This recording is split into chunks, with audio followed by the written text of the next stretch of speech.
Ну что ж, друзья, мы приветствуем вас здесь, в студии офиса Фонтанки. И, как я вам и говорил, сейчас у нас речь пойдет о музейном искусстве и о том, что происходит в музеях. Но, как правило, мы же ведь привыкли с вами разговаривать в основном, когда речь идет о музеях, мы говорим о том, что в них выставляется. Но совсем не часто мы разговариваем о том, как это все организуется. Вы знаете, что в Петербурге проходит сейчас вторая биеннале музейного дизайна, музейного искусства. И у нас в гостях гости из Нью-Йоркского музея современного искусства. Я с гордостью говорю вам о том, что прямо сейчас напротив меня Лана Хам, руководитель отдела выставочного дизайна Музея современного искусства МоМА, и Эрик Паттон, руководитель отдела планирования и организации выставок Музея современного искусства МоМА. Hello. Hello. И добрый день, как говорят в России. Hello. Hello. Hello. Yeah, that's great you're here. Thank you very much for coming. And, как вы понимаете, друзья, я вынужден буду говорить по-русски, по-английски, по-русски вам буду переводить, но, тем не менее, мы обязательно обсудим, такие, наверное, вопросы, которые мне кажутся актуальными. So the first question I would like to ask you, первый вопрос, который я хотел бы задать, где вообще грань между дизайном экспозиции и самой экспозицией? Да, мы понимаем, что очень часто все, что окружает экспозицию, художник тоже хочет сделать, но при этом люди, которые у нас сегодня в студии, они вот непосредственно занимаются этим балансом. Мы об этом будем разговаривать. So the first question is, where is the balance between the design, the museum design, and the exhibition, the exhibit itself, between the piece of art and what is around? How do you cope with that? Well, first of all, thank you so much for having us here. We're really thrilled to be here, and we're glad that there's such an interest in exhibition design and planning. This question of balance is a really good one. I think that at the museum, we really try to work in a very integrated way with the curators so that we're not making design for design's sake, but that we really try to have the curatorial ideas lead the process. And we focus on problem solving, and we really try to let the objects take the forefront. And so there isn't any, we do not believe in developing a house style, for instance. Okay. Hold on a sec. В первую очередь, спасибо большое, что вы нас пригласили. Мы очень рады, что вы так заинтересованы музейным дизайном и вообще планированием выставок. Приятно, что мы здесь. Но действительно, да, это довольно серьезный вопрос. Мы всегда стараемся его решить с помощью куратора, разговаривая с куратором и пытаясь у него понять какие-то идеи, и потом уже начать заниматься тем, что мы делаем в музее. Но, конечно, дизайн ради дизайна — это не то, чем бы мы хотели заниматься. But coming back and to explain the people who are watching us, what is the chain between the moment of planning, like we would like to have an exhibition, and what goes next to the very last moment when you cut the line to enter? Как вообще это выглядит цепочка? I have to translate it to the people. Как выглядит цепочка? Это когда вы, прежде чем вы решили сделать выставку, что за этим следует? Как строится это общение? Well, in any given year, MoMA has between 50 to 70 different types of exhibitions going on. Да, у нас от 50 до 70 выставок каждый год проходит в МоМА. And with that in mind, we have about a 2 to 3 year planning process for major projects. Да, и у нас, конечно, очень серьезное планирование. So that allows for a very iterative conversation, a back and forth, where we can actually work not only with the curator, the artists, our designers, to understand objects in space and spaces relative to one another. И мы очень много, конечно, времени проводим вот в этом общении между куратором, художником, в случае, если художник жив, для того, чтобы понять, как объекты сочетаются друг с другом и как они сочетаются с пространством, в котором мы собираемся их выставить. But inevitably, when you get to the floor, which Lana can talk more about, there are a number of trade-offs one's considering. Sort of to conceive of a design solution feels very different than actually enacting it. Да, и, конечно, вот об этом Лана, наверное, расскажет. Каждый раз это все это уникальное какое-то дизайнерское решение.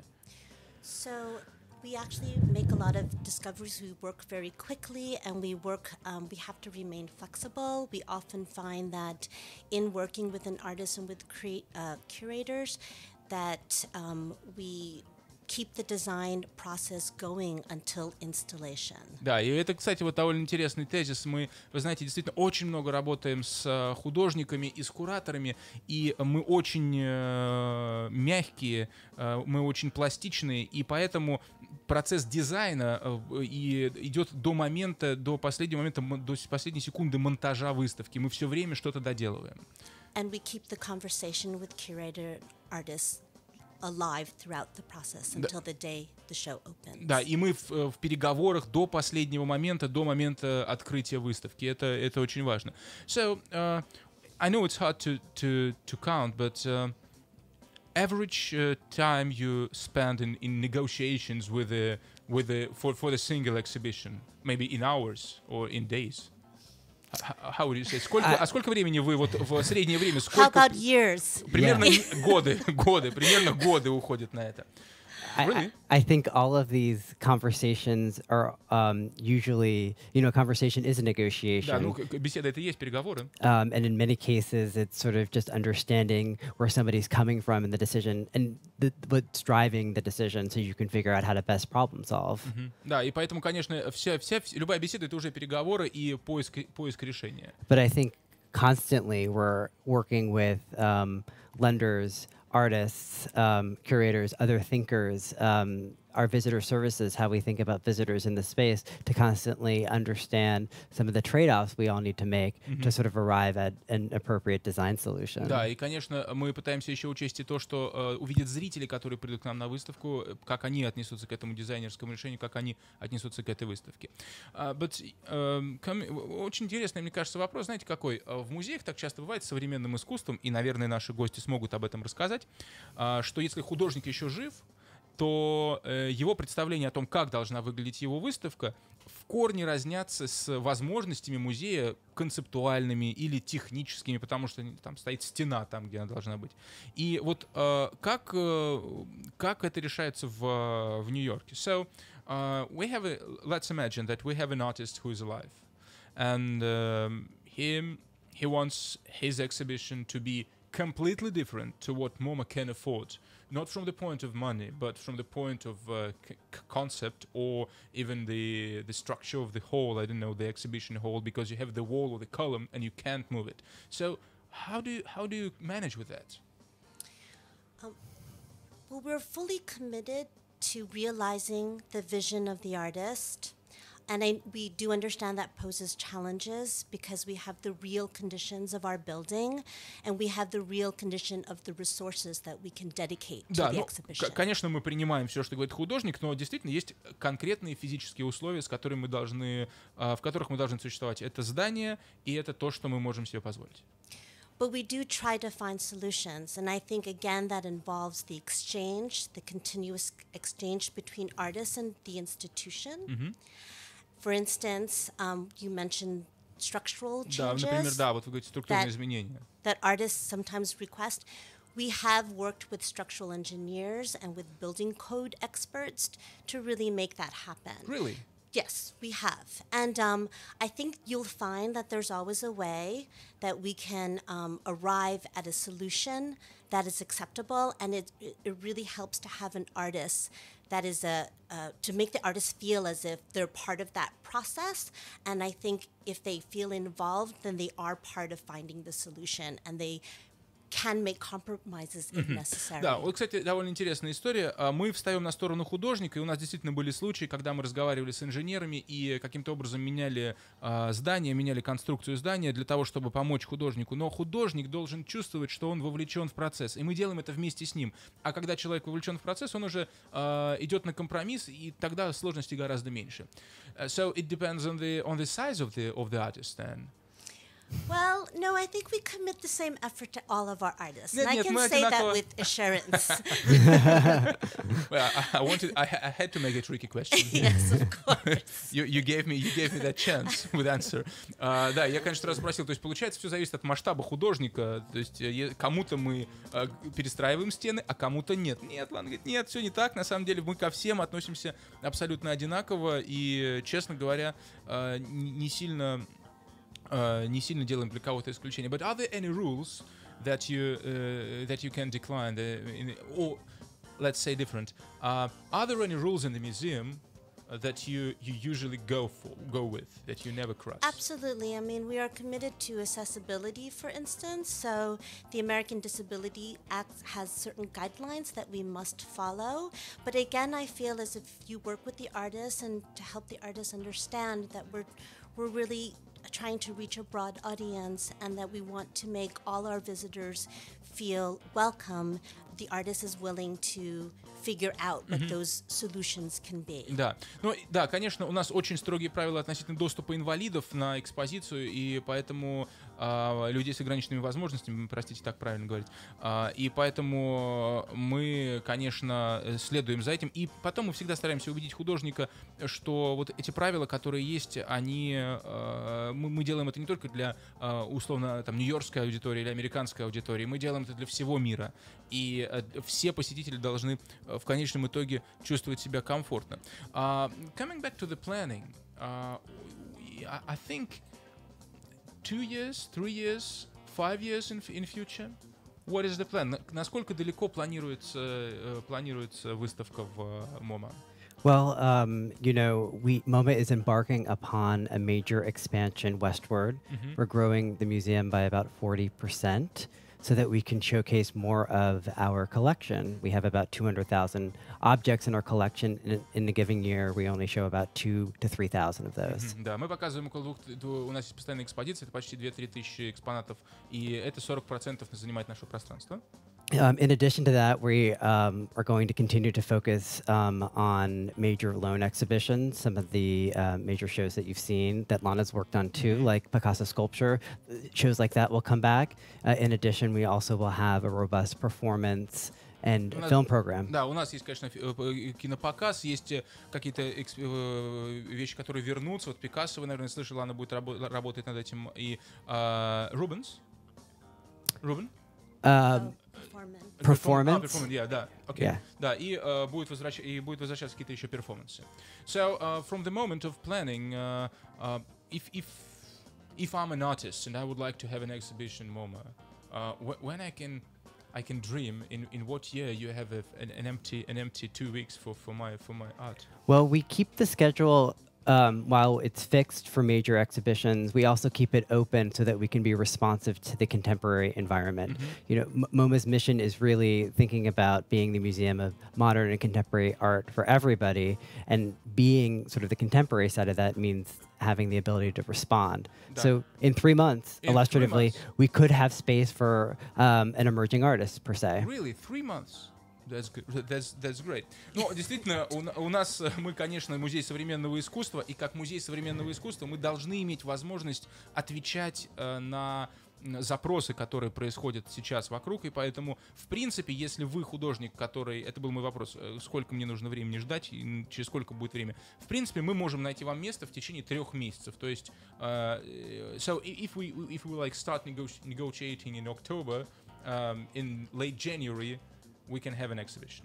Absolutely. And in fact, we've worked on faster timelines before. And I think having the right planning process in place allows us to actually take an artist project and shepherd it through the institution as quickly as possible. Да, и действительно, мы так работаем, так все построено, что если мы сейчас вот в октябре начнем разговаривать, в конце января выставка уже будет готова, ну, плюс-минус, то есть мы можем даже и быстрее. У нас очень быстро построен, очень легко выставочный готовится процесс. So, coming back to the plan and to the rules that you make, is there like any percentage or something, any percentage of here I have the paintings, and it's like 30% of exhibitions of that I can fill with the paintings, and installations are like 40%, and I have 30 more open percent, and this is like, I don't know, sculpture.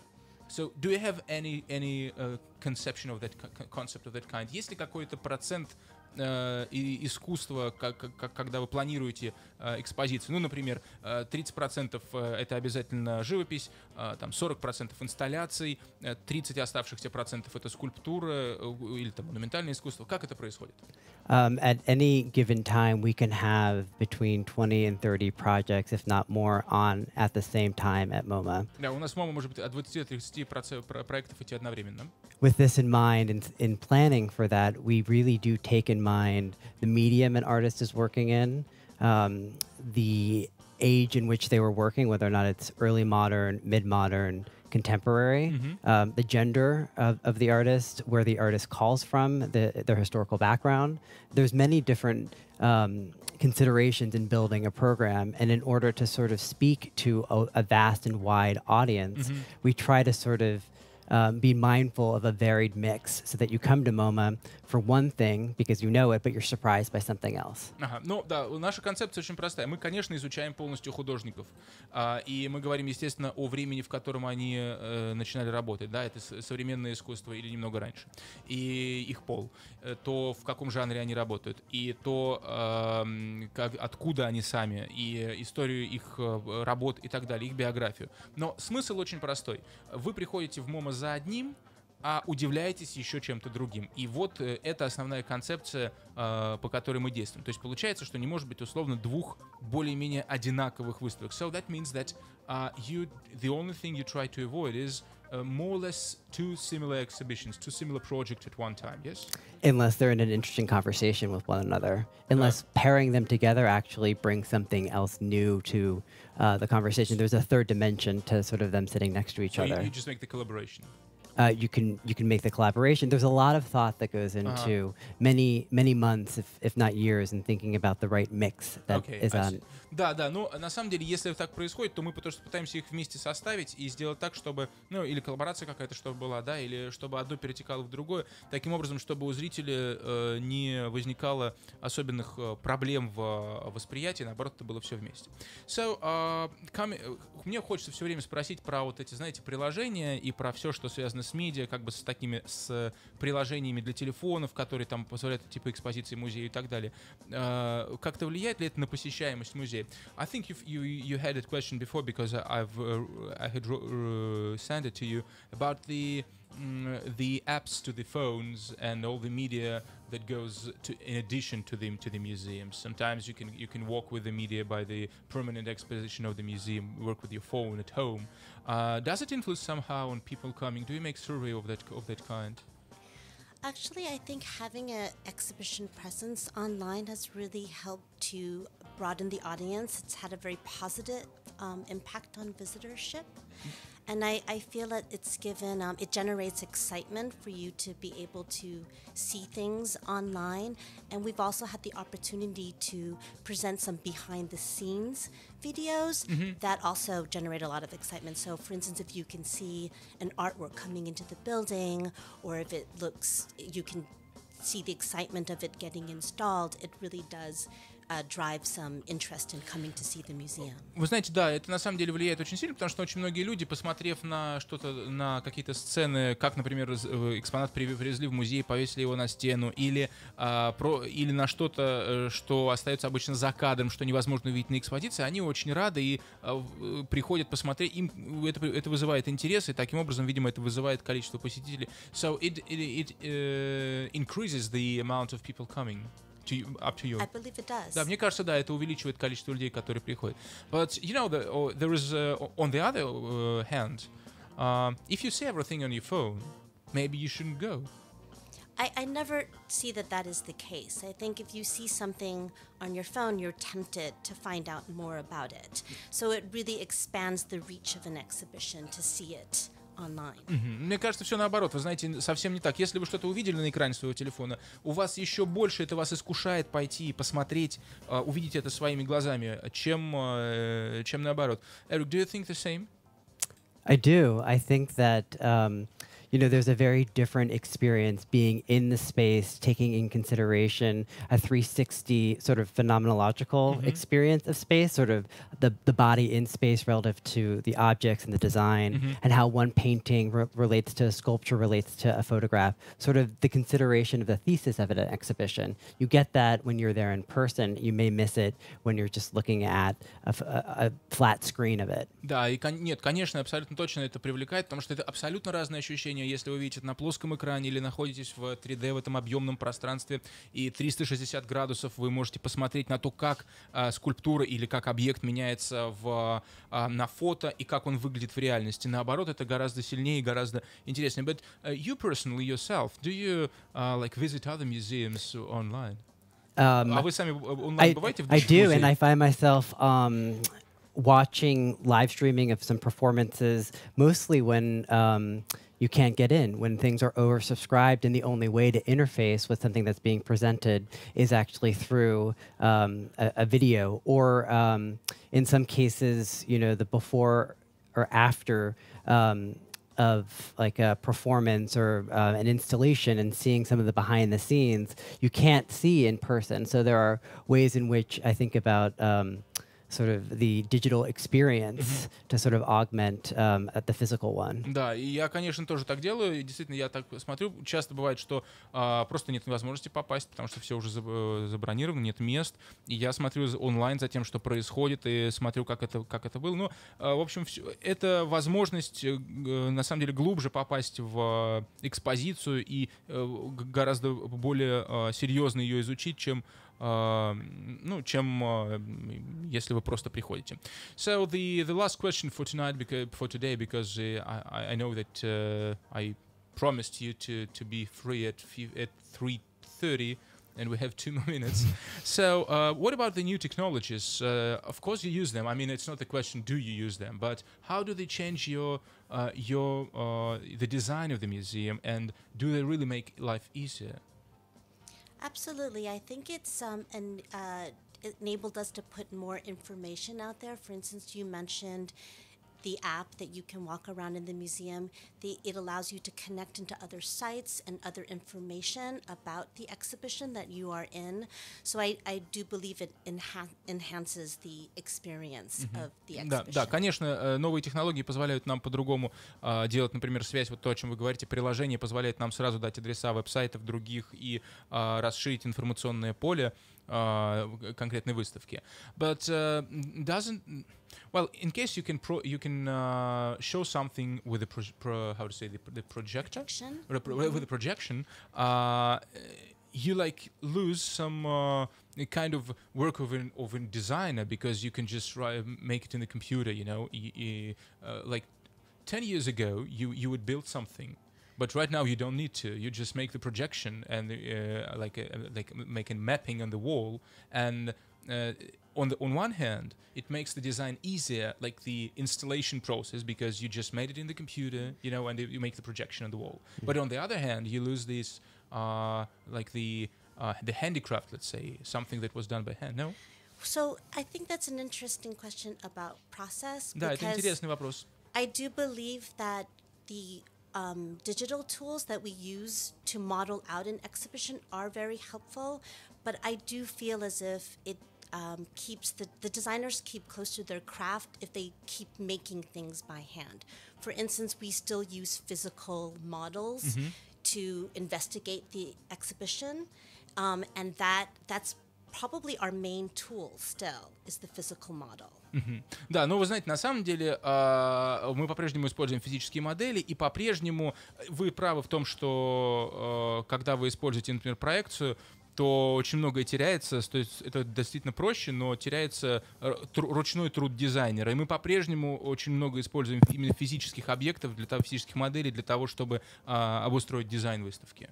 Okay, thank you very much for coming. And it was my pleasure that you've been here, and I hope you will have a good day here in St. Petersburg. Thank you very It was much. our pleasure. Thank you. Thank you so much. Я напомню, что мы только что побеседовали о том, как в МоМА, в Нью-Йоркском музее современного искусства строятся экспозиции, как они планируются, с руководителем отдела планирования и организации Эриком Паттоном и с Ланой Хам, руководителем отдела выставочного дизайна Музея современного искусства МоМА. Я на этом с вами не прощаюсь. Немного Брайана Зетцера. После этого продолжим. Спасибо большое.